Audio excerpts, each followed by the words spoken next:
Fala, pai! O futebol brasileiro a perigo. Vamos salvar o maravilhoso futebol brasileiro. Olha, gravem bem e acreditem em mim. No futebol, meu amigo, eu fui de torcedor a presidente do meu clube, o meu querido CSA. Deste esporte chamado futebol, eu conheço muito. Porque minha vida foi dentro do clube, federação, desde meus 10 anos de idade. Ainda eu sou torcedor, não perco o jogo na televisão. Não perco o jogo na televisão. Só não gosto quando é narrado por mulher. Aí eu não gosto, não. Então, meu amigo, do futebol eu conheço tudo. Portanto, eu vou afirmar a vocês, o futebol brasileiro está correndo sério, mas seríssimo perigo. E se nada for feito no sentido de consertar sua rota, em breve ele estará nivelado a futebol assim, como o do Uruguai, do Paraguai, da Bolívia, da Turquia, da Grécia, etc, etc. Acredite em mim, esta é a situação atual do futebol brasileiro.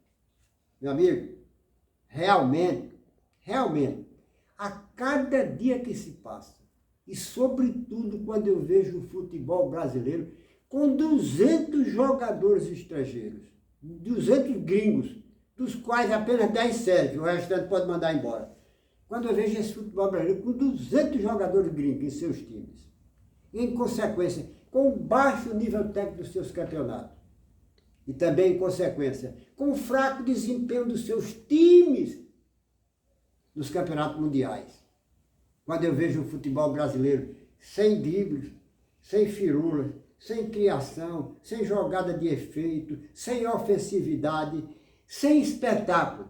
Ou seja, quando eu vejo o futebol brasileiro jogar da base, passinho para lá, passinho para cá, jogada ensaiada, jogador agudo, bola parada. Quando eu vejo toda esta merda, realmente eu fico preocupado com o futuro do futebol brasileiro e convido todos vocês a trabalharem comigo para a gente consertar a rota do futebol brasileiro, que está totalmente errado, a rota do caminho, totalmente errado. Aí vocês podem perguntar, e de quem é a culpa de tudo isso? Eu vou responder a vocês. A culpa de tudo isso, que o futebol brasileiro foi tomado de assalto, está na mão dos empresários da bola. Anote a história. Com o apoio da Crônica Esportiva Televisa do Brasil, não, dos virabundantes da Crônica Esportiva Brasileira, que recebem dinheiro para elogiar jogadores e treinadores destes empresários, com o apoio desses caras, desses vagabundos. E também em sociedade com dirigentes de clubes e de outras entidades do futebol brasileiro, os empresários da bola tomaram de assalto e se apoderaram do futebol brasileiro. Aí o que é que eles fazem? São eles que decidem para tudo que acontece no futebol brasileiro. Eles conseguiram mudar a lei do futebol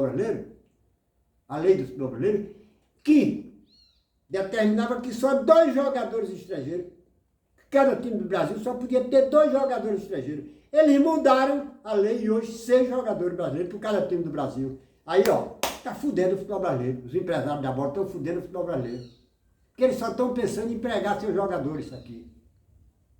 Então, em sociedade com os dirigentes dos clubes, primeiro, eles vendem os jogadores, os craques brasileiros. Como, por exemplo, o Atlético Mineiro vendeu agora Roque Júnior, 18 anos, e trouxe Mastriani, uma porra daquela, com 30 anos. Estava na reserva do América Mineiro. Pode um negócio desse? Então, os empresários da bola, com os dirigentes dos clubes e apoio dos virabundantes da Crônica Esportiva, vendem nossos principais jogadores, nossas principais promessas, e depois trazem os jogadores deles, empresários. Aí ganham 2 vezes. Ganham quando vendem e ganham quando trazem. Aí, meu amigo, mete o pau a vender Luiz Henrique, a vender todos os jogadores garotos que foram vendidos para a Europa, e depois passam, em lugar dos clubes pegar o dinheiro que recebe dessas vendas, investir em suas divisões de base para revelar outros jogadores, não. Entregam o dinheiro aos empresários, para os empresários contratarem, trazerem para cá os seus jogadores estrangeiros. Veja o caso do Flamengo. Porra, o Flamengo, veja que absurdo. O Flamengo vendeu, foi João Gomes. Foi João Gomes. Apurou 17, 19, 17. Não, vendeu João Gomes e outro jogador. Ele apurou 20 milhões em João Gomes. Rapaz, jogador de 19 anos, está fazendo sucesso na Inglaterra. Pois bem, aí gastou 24 milhões trazendo. Veja bem, João Gomes, jogador de seleção brasileira, sensação do futebol inglês, 19 anos, 20 anos. Aí trouxe, é foda, um lateral direito vinha, de 27 anos, e trouxe De La Cruz, meio de campo, de 27 anos. Sabe quanto gastou nos dois? 24 milhões. Aí eu pergunto a vocês, tem alguma coisa errada aí? O Flamengo vende um jogador de seleção brasileira, João Gomes, cara. Apura 20 milhões, 19 milhões. Depois gasta 24 milhões para trazer um lateral de 27 anos e um volante de 27 anos. Tem alguma coisa errada aí. Então, quer dizer, os empresários da bola estão ganhando rio de dinheiro e rachando com os dirigentes de clube. E pagando propina a os virabundentos da crônica esportiva televisiva do Brasil para elogiar essas contratações e assim enganar os torcedores. Meu amigo, não é possível. Não é possível. O Flamengo dispensou o maior lateral desses últimos 6 anos, 7 anos, da sua história nesses últimos 10 anos. O Rodinei. Dispensou porque não quis aumentar o salário. Aí, meu amigo, pagou 7 milhões de euros, 7 milhões, para trazer aquele Varela que nem jogando tá. Aí é foda. Aí é foda. O futebol brasileiro está na mão dos empresários da bola. E por conta disso, os clubes estão tomando prejuízo em cima de prejuízo. E a crônica esportiva televisiva do Brasil não diz nada. Fica criticando Neymar, porque Neymar está gordo, fica criticando Vinícius Júnior, né? Não dão uma palavra contra essa situação, contra essa intromissão, contra esses empresários da bola que tomaram conta do futebol brasileiro e que estão destruindo esse futebol. Não dão uma... Vê se é crônica esportiva, não diz nada.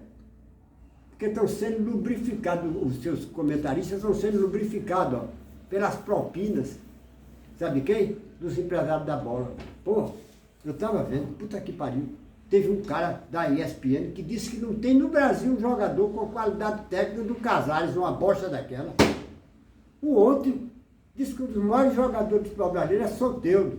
Meu amigo, quando um venezuelano, como Soteldo, eu não sei esse Casares, o que é Paraguai, sei o que é, quando Soteldo e Casares são dois dos maiores jogadores do futebol brasileiro, é porque esse futebol está falido, porque são duas bostas para mim.